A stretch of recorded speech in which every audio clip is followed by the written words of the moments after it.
Bismillahirrahmanirrahim. Assalamualaikum warahmatullahi wabarakatuh. Hari ini kita akan belajar mengenai teori pertukaran dan percampuran serta akad-akad yang ada dalam lembaga keuangan syariah. Judul ini adalah materi yang dipelajari oleh mahasiswa yang mengikuti kelas pengantar keuangan Islam. Kita mulai pembelajaran kita dengan bersama-sama membaca lafaz basmalah. Bismillahirrahmanirrahim. Subbab yang akan kita pelajari yang pertama adalah mengenai teori pertukaran dan percampuran, dan yang kedua adalah mengenai akad-akad dalam lembaga keuangan syariah. Akad atau kita sebut juga dengan kontrak, urusannya ialah dengan barang atau harta benda atau hak pemanfaatan dari barang maupun harta benda tersebut, juga transfer kepemilikan atas barang atau harta benda dari satu pihak ke pihak lain.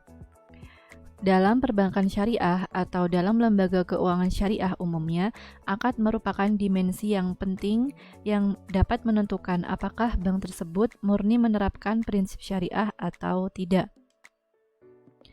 Pengertian dari pertukaran itu sendiri ialah mempertukarkan harta benda untuk tujuan kepemilikan. Dengan cara yang pertama, jual beli dengan uang sebagai alat tukar. Kemudian dalam membahas teori pertukaran, ada dua hal yang perlu kita perhatikan, yaitu mengenai objek dari pertukaran tersebut dan mengenai waktu kapan dilakukannya pertukaran tersebut. Objek pertukaran diantaranya bisa merupakan ain dan bisa merupakan dain. Ain adalah real assets berupa barang atau jasa, sementara dain adalah financial assets yang berupa uang dan surat berharga.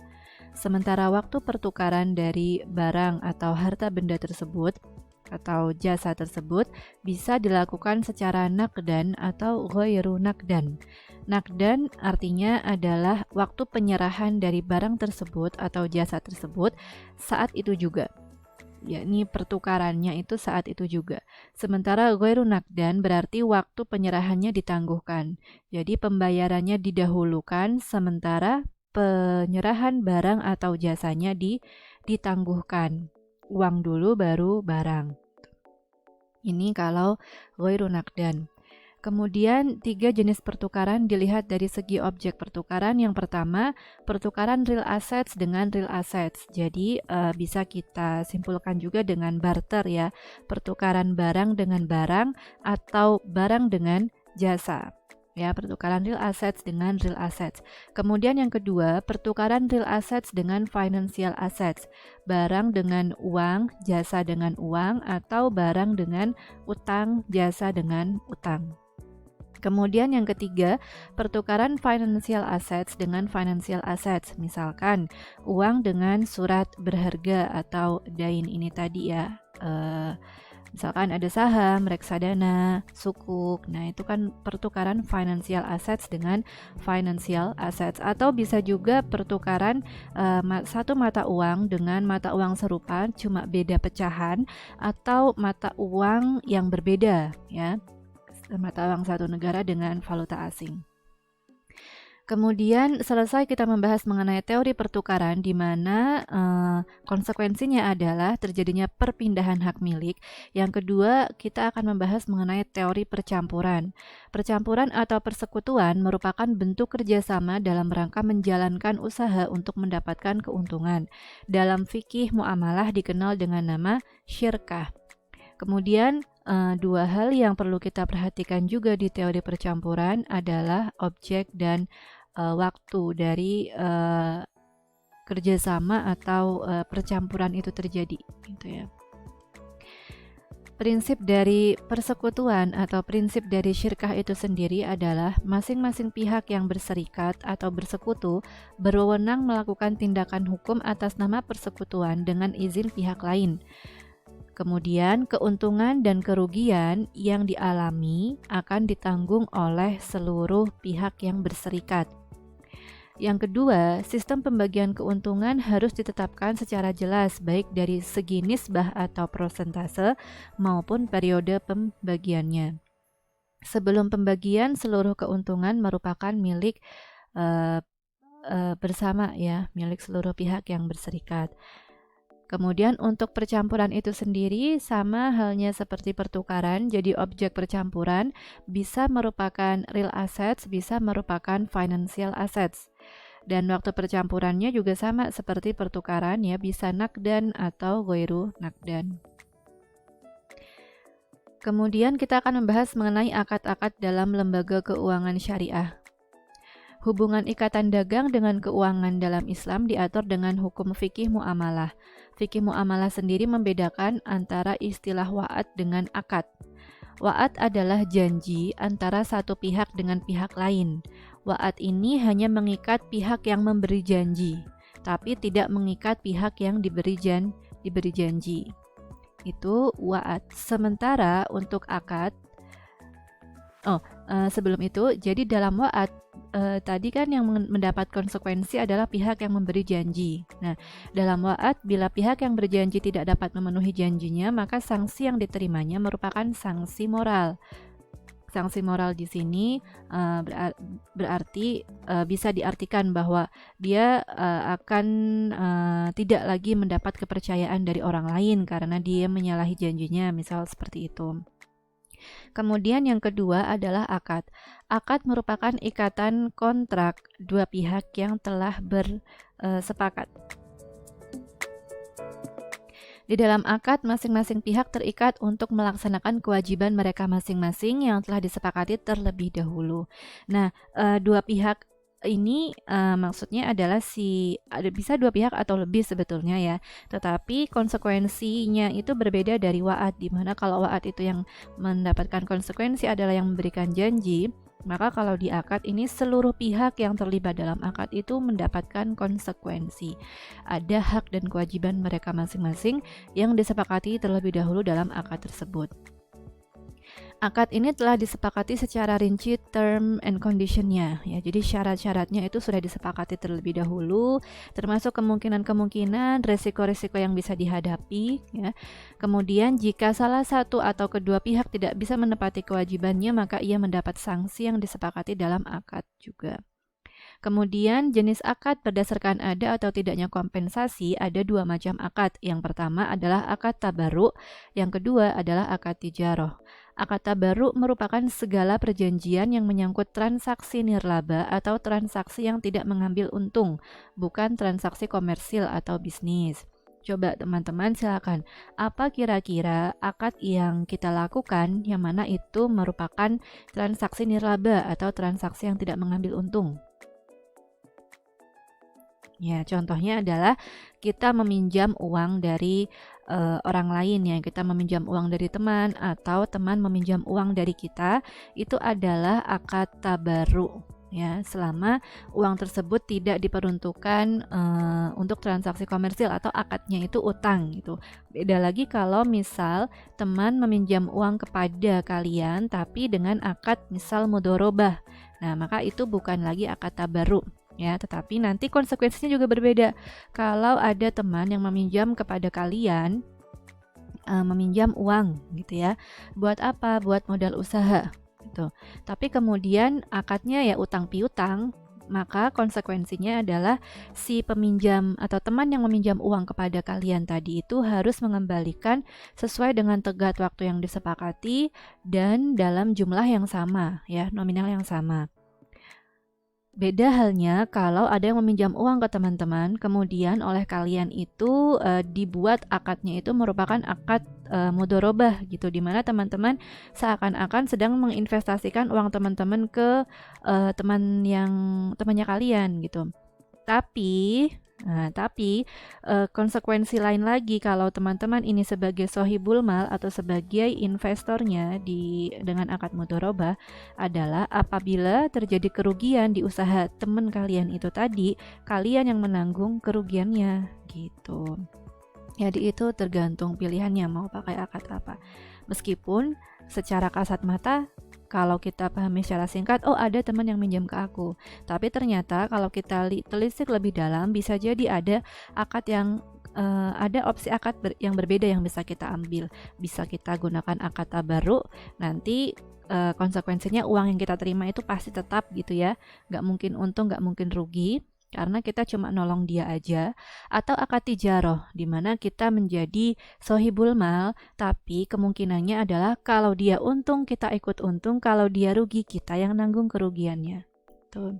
Nah, akad tijaroh ini adalah segala perjanjian yang menyangkut for profit transaction. Akad-akad ini dilakukan dengan tujuan mencari keuntungan, karena itu bersifat komersil. Yang pertama, akad tabaruk. Tujuan diterapkannya akad tabaruk adalah untuk aktivitas tolong-menolong dalam rangka berbuat kebaikan. Pihak yang berbuat baik tidak berhak mensyaratkan imbalan apapun kepada pihak lainnya. Imbalan dari akad tabaruk adalah pahala dari Allah Subhanahu wa taala karena seseorang telah menolong orang lain atau seseorang telah berbuat baik kepada orang lain. Nah, pihak yang berbuat baik boleh meminta biaya atau cover the cost yang dikeluarkannya untuk dapat melakukan akad tabaruk itu, namun ia tidak boleh mengambil laba. Ya contohnya misalkan dia meminjam uang orang temennya kalian itu, tapi malah yang meminjami yang harus datang ke rumahnya dia. Itu pakai Gojek misalkan. Tuh. Atau misalkan ada biaya transfernya untuk ngirim ke banknya temen. Nah itu boleh nanti ini biaya transfernya dibayarin ya gitu ke temennya kalian. Nah itu nggak apa-apa karena itu adalah biaya di luar dari pokok pinjaman. Tuh ya. Kemudian dilihat dari objek percampurannya, 3 jenis percampuran ini atau syirkah ini, ada percampuran real assets dengan real assets. Nah ini namanya ada syirkah abdan. Jadi percampuran harta, benda atau barang dengan harta atau benda lainnya. Ya. Kemudian yang kedua percampuran real assets dengan financial assets. Yang satu mengusahakan, yang satunya memberikan uang. Itu ada syirkah mudharabah, ada juga syirkah wujuh. Kemudian pertukaran financial assets dengan financial assets. Di situ ada syirkah mufawadah dan syirkah inan. Kemudian aktivitas yang termasuk akad tabaruk diantaranya meminjamkan uang, meminjamkan jasa, atau memberikan hibah. Aktivitas meminjamkan uang bisa meminjamkan harta atau qard pinjaman, ya. Bisa juga meminjamkan harta dengan diberikan agunan. Kita minta jaminan ke peminjam ya, itu bisa dan ini namanya gadai. Kemudian meminjamkan harta untuk mengambil alih pinjaman dari pihak lain atau hiwalah, pengalihan hutang. Jadi kita meminjamkan harta tapi kita langsung bayarin ke orang yang dia utangi. Nah, jadi misalkan teman kita punya utang ke orang lain. Nah, dia minta kita untuk bisa mengambil alih pinjaman tersebut. Kemudian kita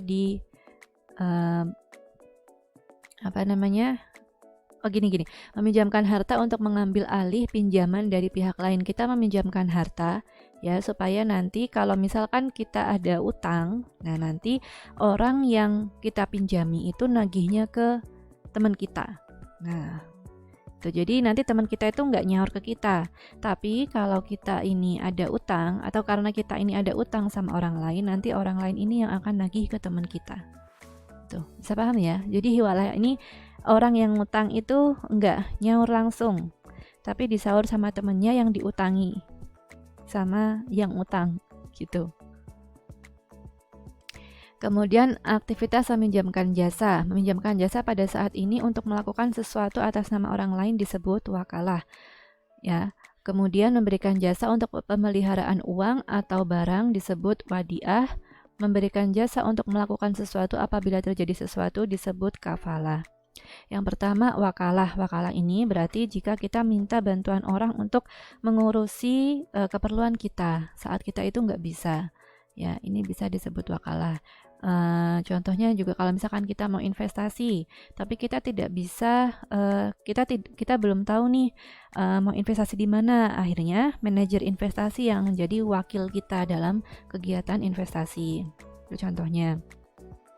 Kemudian untuk wadiah ini kita meminta jasa bank ya. Jadi bank memberikan jasa untuk memelihara uang ataupun barang. Karena wadiah itu kan bisa tabungan, bisa juga safe deposit box ya, untuk menyimpan surat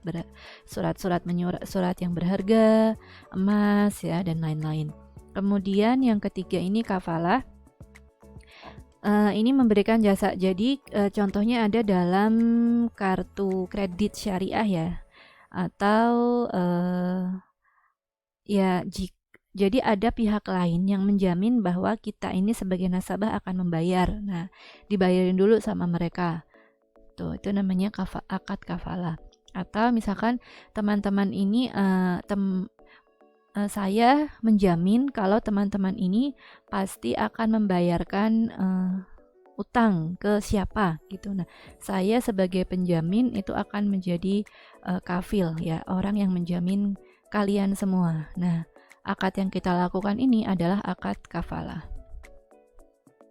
Kemudian, aktivitas memberikan sesuatu yang dimiliki kepada orang lain, aktivitas tabaruk, dapat dilakukan dengan cara hibah, sedekah, infak, wakaf, dan hadiah. Fungsi dari akad tabaruk karena tidak berorientasi pada keuntungan material, maka orientasinya adalah keuntungan akhirat ya, pahala di akhirat nanti. Kemudian juga akad tabaruk ini bisa menjembatani atau memperlancar akad-akad tijarah. Sementara akad tijarah tujuannya adalah untuk mencari keuntungan. Contoh dari akad tijarah adalah akad-akad investasi, jual beli, dan sewa menyewa. Dan di dalam menjalankan investasi, hasil atau keuntungan kadang dapat dipastikan dan kadang juga tidak. Kemudian berdasarkan tingkat kepastian dari hasil yang diperolehnya, akad tijarah dapat dibagi menjadi dua kelompok besar, yakni yang pertama natural uncertainty contract dan yang kedua natural certainty contract. Jadi yang pertama secara natural atau secara alamiah atau sunnatullah adalah kontrak yang memberikan hasil pasti. Contohnya akad jual beli dan akad sewa menyewa. Kepastian ini dalam segi kuantitas, kualitas, harga, dan juga waktu penyerahan. Tidak ada pencampuran aset, yang ada hanya pertukaran aset untuk akad-akad yang mana merupakan akad yang secara alamiah memberikan hasil yang pasti. Contoh-contohnya ini tadi yang saya sebutkan. Kemudian untuk akad yang secara alamiah atau sunnatullah tidak memberikan hasil pasti, baik jumlah maupun waktunya, adalah akad-akad investasi.